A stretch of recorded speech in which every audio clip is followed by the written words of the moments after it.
Hi, I'm Jessica from the Mommy Bunch, and today I'm going to show you how to make a very easy no-sew fleece blanket.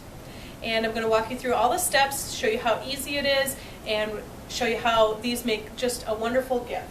I've made several of these over the years and been gifted several. They make great gifts for children, they make great baby gifts, even adults love to give them. I use them in my home every day because they're so comfortable and warm.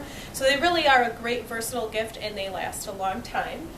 When you're getting started making a no-sew fleece blanket, the tools that you're going to want to have on hand are a very nice sharp pair of scissors. I always have fabric scissors that I use just for this. I don't use them for other things because I want them to stay nice and sharp.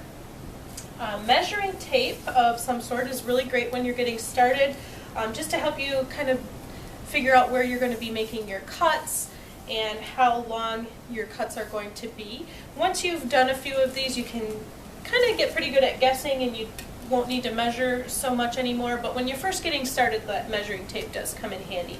And then some pins. The pins again are going to be very handy when you're first getting started making these. I like to use pins that have a colored, I don't know if you can see it from there, but they have a colored tip on the end so that they're easy to see when you're placing them and when you're taking them out. So you just need a few things to get started and you're going to be well on your way. Of course you need fabric, and that is probably the most difficult part of picking out, or that is probably the most difficult part of making one of these blankets, is picking out the perfect fabric, but there are so many choices that you can really customize any blanket to be whatever you want it to be. So let's go ahead and get started. One of the things you're going to want to do first is, of course, pick out your fabric, and that can probably be the trickiest part, is deciding on which fabrics you want to use.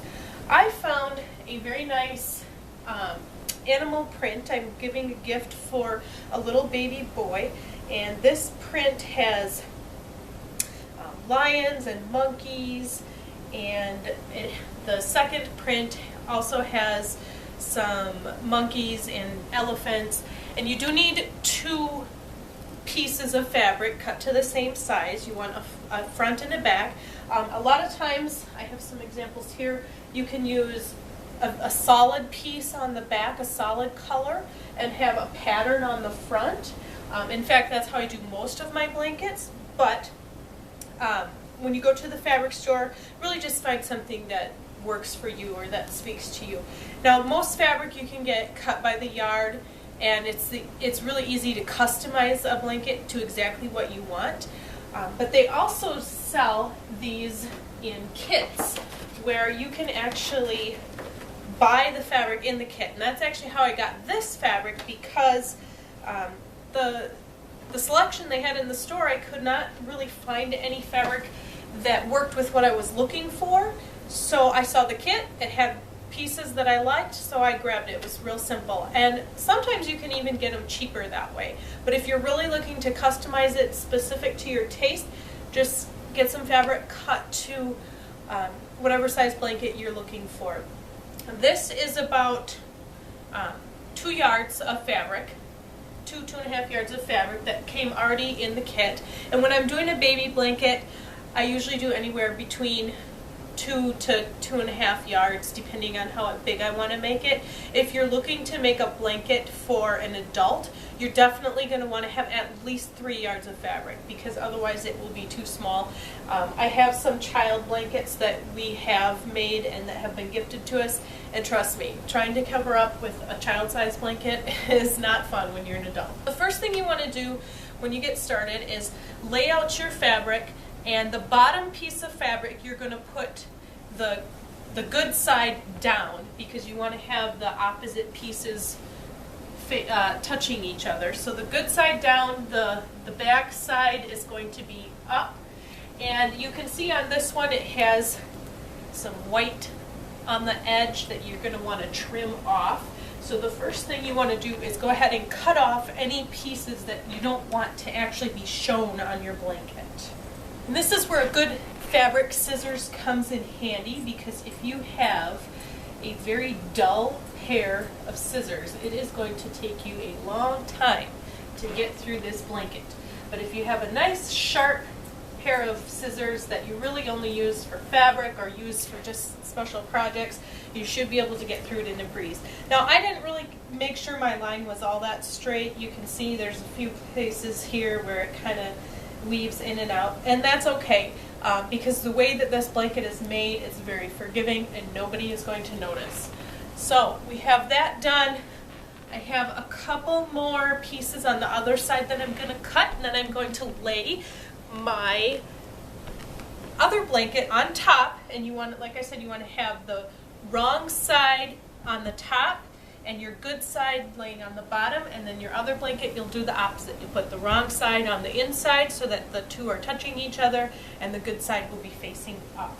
Okay, now I'm ready to go ahead and put my second blanket, my second piece of fleece right on top, and I want to make sure that the patterns are facing the same way. So I have the monkeys facing up this way.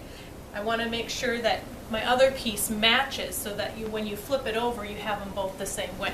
And if you wanted them the opposite way, you could do that, but I want mine facing the same direction. And again, now I have to flip this over because I actually have this is the wrong side, and I want that to match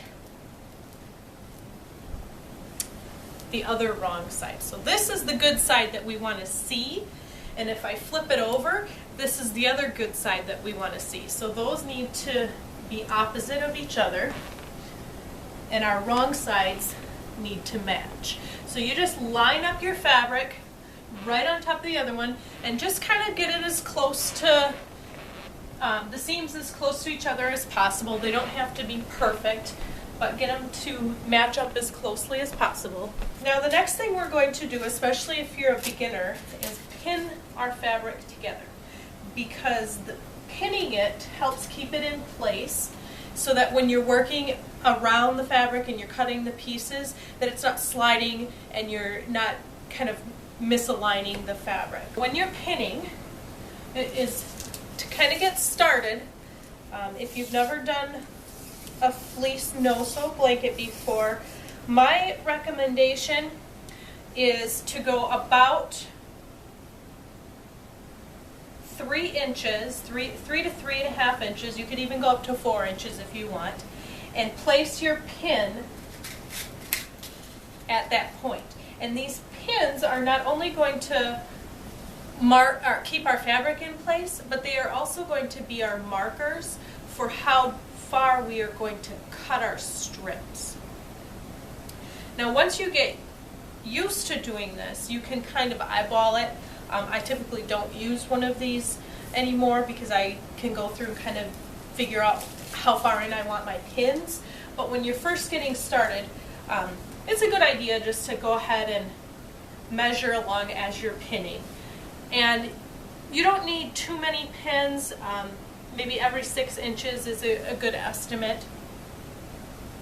And if you buy one of these kits like I did, it does say on here that you should cut 7 inches in, make your strips 7 inches. I don't think you need strips that long. In fact, these are ones that we have done, and they're just a few inches long, and I think they work perfectly fine. I think they look better. They allow you to have a bigger surface for your blanket. So I would go with the smaller size for the strips, but it is up to you how big you want to make your strips. These blankets are totally customizable. You can do anything you want with them. That's the nice thing about these blankets. They're easy to do. You can make them however you want. You can choose what fabric you want. You can make the fringes as big as you want. Everything is up to you. And they're a great gift. One thing I will note as you're going around your blanket and doing your pins, if you do pull on this, you can see that it has some stretch to it, and going in the 3 inches or 3.5 inches on these stretchy sides is probably going to be plenty. If you take a look at the other end, and you do the same and you try to pull, it really has no give to it. You might want to go in an extra ½ inch or so, because when you are cutting and then tying them, it's going to be a little bit harder because there's no give. So the strips on those ends you might want to make a little bit longer. Okay, I've got all my pins set, so we're going to go ahead and get started on cutting the strips. And the first thing you want to do when you're cutting strips is cut a square out of each corner. And you can, again, you can measure this with the measuring tape, but the easiest thing for me is to use my pins as markers. So wherever I pinned, I'm going to use that as a guideline. So on this side, for instance, I have pins going along here about 3.5 inches from the side. So I'm going to cut 3.5 inches up on the corner, and I'm going to use the pins on the other side as my other sight line, and I'm going to cut however far that is on the other side, and then wherever those meet in the middle, that'll be my corner that I remove. So you want to kind of plan it out so you're not cutting too far in on one side, but if you feel you want to measure it first, go ahead. I just like to do it this way because it's easier for me. It's quicker. I already have the pin set out as a measure. And if you follow that pin line all the way across, you should be able to see where you're going to make your first cut. So I'm going to follow that line and go up to my pin. And then I have these pins. I'm going to follow that line across, and I can see that I need to cut right here. And very simple, just remove a little square. And then you can throw these out, or you can save them for a little project for the kids, whatever you want to do with them. But we don't need them anymore for this project. And we're going to go ahead and cut out a square on each corner. Okay, I've got all my squares cut out on each of the corners, and now we're going to go ahead and cut the strips. I am going to start just on this side first, and I'm going to start at one of the corners because that's going to be where I'm going to use my reference point. Now you can make the strips as wide or as skinny as you want. Just remember, the skinnier they are, the more tying you're going to have to do. But you don't want them too thick either. So I usually use as a rule of thumb, and if you want to measure it, you can, but about an 1.25 inches is a really good size for your strips. So if you want to measure it, your first one, and kind of get an idea of how big that is, you can do that. But I find if I'm going to be measuring each strip, it's going to take me a long time to make this blanket. So I would rather just go ahead and keep cutting. If some of them are 1 inch, some of them are 1.5 inches, no big deal. Nobody is going to notice. Now I'm just cutting up as far as I have pinned, because I'm using my pins as a reference. So here I can see my pins all the way along. That's how far I'm going to cut. If I don't get my cut all the way up there, or if I go a little bit too far on one, no big deal. Like I said before, these blankets are very forgiving. Any little mistake, not a big deal, and honestly no one is going to notice. So we're going to go ahead and cut all the way around the entire blanket. Okay, we've got all of our strips cut out all the way around the blanket, so now we're going to go ahead and get started tying them. And this is actually very simple. It's just a little time consuming because you do have to go around the entire blanket. You can start anywhere you want on the blanket, it doesn't matter. You simply take the two and you wrap the top one around the bottom, pull it through, tie it tight, and I always do it twice just to make sure there's a nice good knot there. And you just continue on all the way around the blanket. Now one thing that you are going to have to remember to do when you're making these is to take the pins out when you're done. So I actually take the pins out as I go along, because then I can remember that I have my pins out. And also after every few knots that you tie, every 3 or 4, you want to just give it a little tug in between, because otherwise they're going to start to bunch up. And if you just give it that little bit of a tug, it'll even it out all the way along, and you'll have a nice even surface. That's why it doesn't matter how even your cuts are as you're going, because as you're tying and tugging, it'll even itself out.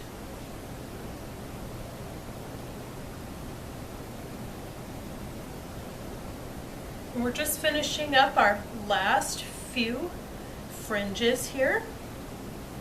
And we will be completely done with this no-sew fleece blanket. Take out my last pin, and this is my last fringe to tie.